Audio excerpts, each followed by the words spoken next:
저는 현재 경기도에 살고 있는 40대 중반의 여자입니다. 지금부터 들려드릴 이야기는 제가 직접 겪었던 일입니다.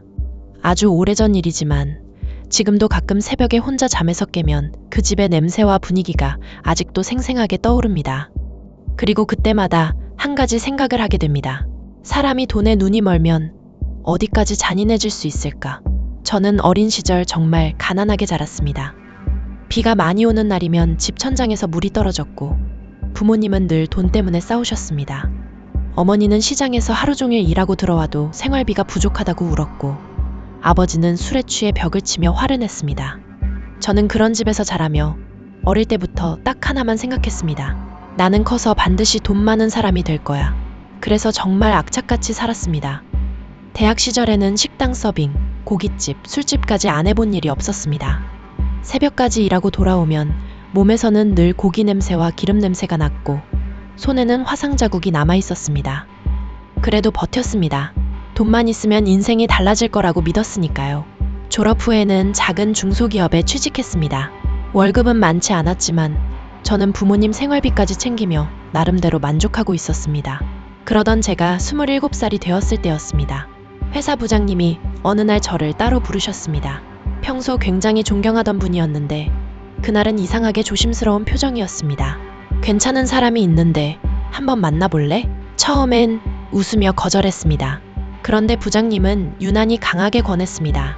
성실하고 집안도 괜찮고 무엇보다 너랑 잘 어울릴 것 같다고요. 지금 생각하면 그때부터 이미 모든 게 시작되고 있었는지도 모릅니다. 그렇게 만나게 된 사람이 혁준이었습니다. 처음 봤을 때부터 이상한 느낌이 들었습니다. 겉보기엔 평범했는데 묘하게 사람을 압도하는 분위기가 있었거든요. 그리고 대화를 나눌수록 알게 됐습니다. 그는 제가 평생 만져보지도 못할 정도의 돈을 가진 집안 사람이었습니다. 연애를 시작한 뒤 혁준은 돈 쓰는 걸 전혀 아까워하지 않았습니다. 비싼 레스토랑, 명품 선물, 호텔, 꽃다발. 제가 살아온 세상과는 완전히 다른 사람이었습니다. 그런데 이상한 점이 하나 있었습니다.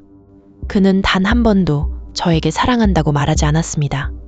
처음엔 무뚝뚝한 성격이라 생각했습니다. 사람마다 표현 방식이 다른 거라고 스스로를 설득했죠. 하지만 지금 돌이켜보면 그는 애초에 저를 사랑한 적이 없었던 겁니다. 우리는 만난 지 석 달 만에 결혼 이야기를 했습니다. 너무 빨라서 불안했지만 저는 그 기회를 놓치고 싶지 않았습니다. 그리고 시댁 식구들을 만난 날, 저는 완전히 마음을 놓아버렸습니다. 특히 시어머니는 너무나 인자한 사람이었습니다.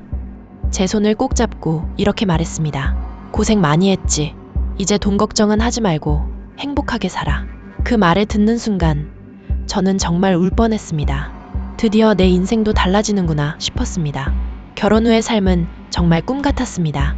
넓은 집, 좋은 차, 부족함 없는 생활, 친정에도 매달 큰 돈을 보내드릴 수 있었습니다. 부모님은 처음으로 저를 자랑스러워했고 저는 제 인생이 성공했다고 믿었습니다. 하지만 이상하게도 그 집은 시간이 지날수록 점점 숨막히기 시작했습니다. 시어머니는 자주 이상한 부적 같은 걸 집안 곳곳에 붙였고 새벽마다 어디선가 향냄새가 올라왔습니다. 가끔 밤늦게 방문 앞에서 중얼거리는 소리도 들렸습니다. 처음엔 그냥 집안 어른들 취향이라고 생각했습니다. 하지만 남편 역시 조금씩 변하기 시작했습니다. 점점 예민해졌고 집에 들어오지 않는 날이 많아졌습니다. 사업 때문이라고 했지만 그의 얼굴은 늘 불안해 보였습니다. 그러던 어느 날이었습니다. 남편과 집에 함께 있던 중 전화 한 통이 걸려왔습니다. 순간 남편 표정이 굳었습니다. 그리고 급하게 밖으로 나가 전화를 받았습니다. 저는 괜히 불안해서 뒤따라 나갔고 그 말을 듣고 말았습니다. 어머니, 시키는 대로 결혼까지 했잖아요. 그런데 왜 아무것도 달라지는 게 없어요? 그 순간 온몸이 얼어붙었습니다. 결혼까지 했잖아요. 그 말이 머릿속에서 계속 맴돌았습니다. 저는 그날 처음으로 깨달았습니다. 이 결혼에는 내가 모르는 뭔가가 있다는 걸요. 남편은 처음엔 끝까지 부인했습니다. 하지만 제가 미친 사람처럼 울면서 따져 묻자 결국 체념한 얼굴로 모든 걸 말했습니다. 그 집안은 오래전부터 무속에 집착해왔습니다. 그리고 남편은 태어날 때부터 단명할 팔자라는 말을 들었다고 했습니다. 시어머니는 그 말에 맹신했고 어떻게든 아들을 살리려고 했습니다. 그러다 어느 무속인이 방법을 알려줬다고 했습니다. 같은 사주에 애군을 가진 사람에게 대신 넘기면 된다. 그리고 실제로 그런 일이 있었다고 했습니다. 어릴 적 남편 대신 액을 떠안았던 아이가 있었고 그 아이는 젊은 나이에 병으로 죽었다고 했습니다. 그 이야기를 듣는 순간 소름이 끼쳐 숨이 막혔습니다. 그런데 더 충격적인 건 그 다음 말이었습니다. 남편 사업이 크게 흔들리기 시작하자 무속인은 또 다른 방법을 제안했습니다. 액을 막아줄 여자를 며느리로 들여라. 그리고 그 여자가 바로 저였던 겁니다. 회사 부장님을 통한 소개, 지나치게 빠른 결혼, 시어머니의 과한 친절. 모든 게 처음부터 계획된 일이었습니다. 저는 사랑받는 아내가 아니었습니다. 그 집안의 애군을 대신 받아낼 도구였던 겁니다. 그 사실을 깨닫는 순간 제가 누렸던 비싼 옷과 보석, 넓은 집, 편안한 생활이 전부 끔찍하게 느껴졌습니다. 마치 사람 하나의 인생값으로 산 것처럼요. 결국 저는 이혼했습니다. 시어머니는 끝까지 저를 붙잡았습니다. 조금만 더 버티면 괜찮아질 거야. 그 말을 들었을 때 정말 등골이 서늘했습니다. 마치 제 인생이 어떻게 되든 상관없다는 말처럼 들렸거든요. 이혼 후 저는 다시 평범하게 살기 시작했습니다. 예전처럼 풍족하진 않았지만 적어도 마음은 편했습니다. 그런데 2년쯤 지났을 때였습니다. 전 남편이 말기 판정을 받고 시한부 선고를 받았다는 소식을 들었습니다.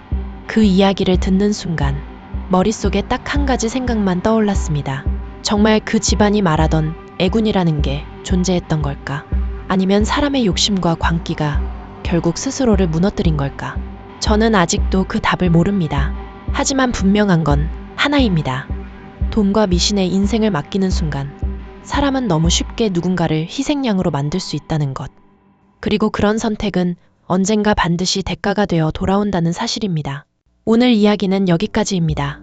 만약 여러분이라면 그 집에서 끝까지 버틸 수 있었을 것 같나요? 그리고 여러분은 정말 애군이라는 게 존재한다고 생각하시나요? 댓글로 여러분 생각도 남겨주세요. 이런 현실 공포 실화와 숨겨진 이야기들이 궁금하시다면 구독과 좋아요 부탁드립니다. 다음 이야기에서는 더 소름 돋는 실화를 들려드리겠습니다.